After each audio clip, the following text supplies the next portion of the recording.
Hello, I just wanted to take a few minutes to go over USA Test Prep and effectively using USA Test Prep. First of all, why do you need to worry about USA Test Prep? Well, this year, elementary students and middle school and high school students will be using USA Test Prep at one point in time or another for assessments and assignments. So it's important to know how to log into USA Test Prep and get the most out of USA Test Prep. So first of all, to log into USA Test Prep, you will need to go to www.usatestprep.com. The account ID is OVCA78 for OVCA students and ISOK 33 for Insight students. The user ID or the username is the same. It's going to be your student ID for both OVCA and ISOK. And your password is going to be your first name followed by the last 3 digits of your student ID. So in this example, if the student's name was Fred, his password would be Fred567. So again, the account ID for OVCA students would be OVCA78, and the account ID for ISOK students would be ISOK33. Be sure to click over to the side and make sure you get the check mark. Sometimes it may throw up an error. So type in the member ID or the account ID, click over to the side and get that check mark, and then you can put in your username and your password. And after that, it should let you log in without a problem. Once you're logged in, be sure to scroll down and you'll see your assignments that have been assigned to you. If you're completing your interim assessments, you should see more than one interim assessment. So make sure you complete all interim assessments. You'll click Begin to get started on your assessment.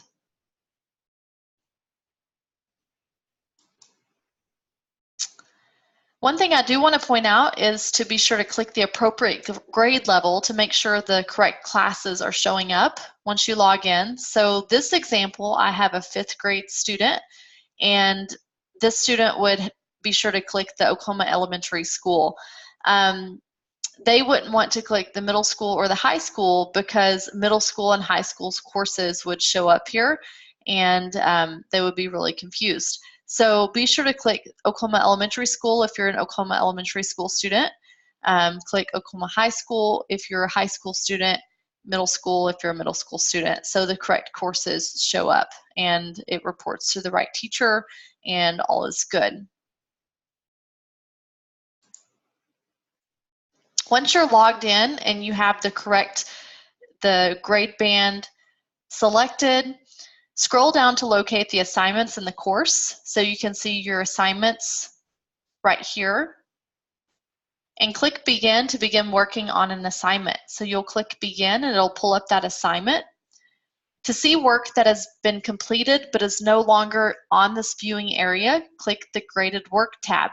Keep in mind that once you complete an assignment, it will only stay in this area for a certain period of time. It just keeps that viewing area cleaned up and looking nice. You'll notice that this one says we'll move to graded work in 1 day. So after 1 more day, this one will disappear because it's been completed. He can view the results, and after 1 more day, it's going to move to the graded work tab. It just keeps this area looking nice, and otherwise it would be very, very cluttered and you couldn't find anything. So after he completes it, it moves it to graded work, and then you can click on the graded work tab and find everything that they've ever done there. So this one is past due, you'll notice. Once the due date passes, then it does flag as past due and it'll have that red. So that's something that you can look out for. So this is the graded work tab that I was telling you about. You can click View to see questions answered correctly or incorrectly on each assignment. So if you click the View button, it will pull up questions that they've answered correctly or incorrectly. If you click View again after you pull this up, it will give feedback for each individual question if the teacher has it set up this way. So this is important because they can see why they got a question correct or incorrect. More importantly, I like to see why they missed a question. So I clicked view on this question that was answered incorrectly, and you can see why they missed it. So this is important for students to see why they missed questions, in my opinion. So they can click the view and then view again, and they can see why they missed a question. Sometimes teachers have it set to where they can attempt again, so they can go in and take an attempt again and redo an assignment. So that's important for students as far as remediation, and after they view the feedback, they can go in and try again, and try for a higher grade, or just, try for understanding.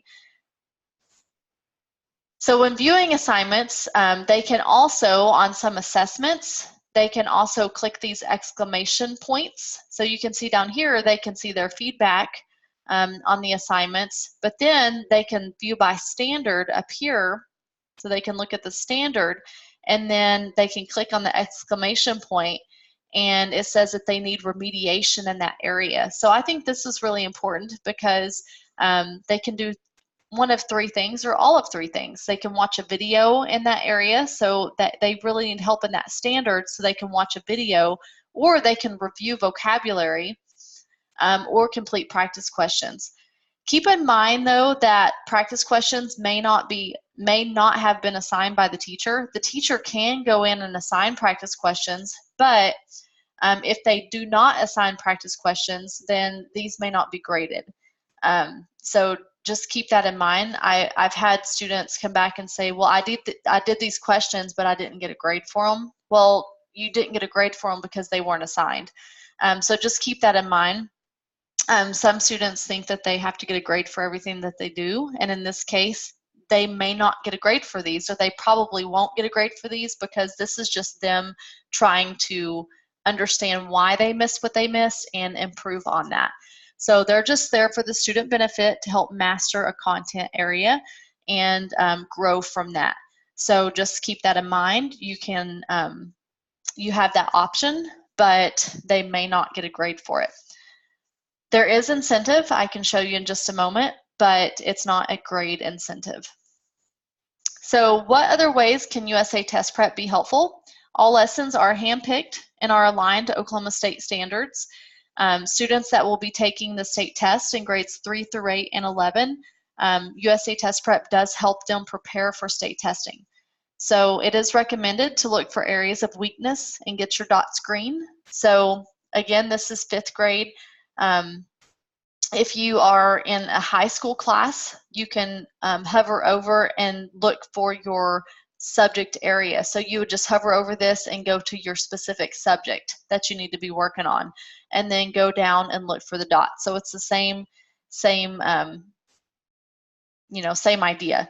So you would just go down and look for your dots, and the ones that are red or purple, that means you need to work on it. If it's, let me go to the next. If it's green, that means that it's mastered. If it's yellow, think of a stoplight. Slow down and proceed with caution. You probably need to go back and work on it again. But all the green means that it's mastered. So grayed out means that it hasn't been covered yet, or it may not be covered. They may not be Oklahoma State tested. So that just means that it's not covered, or they haven't been covered. So you can click on any dot to expand it. So click on the actual dot and it'll expand it.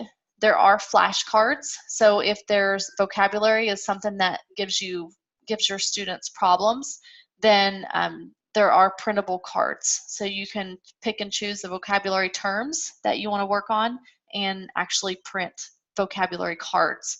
You can put them on index cards, or you can just print them out, put them, front to back, and work on those vocabulary terms.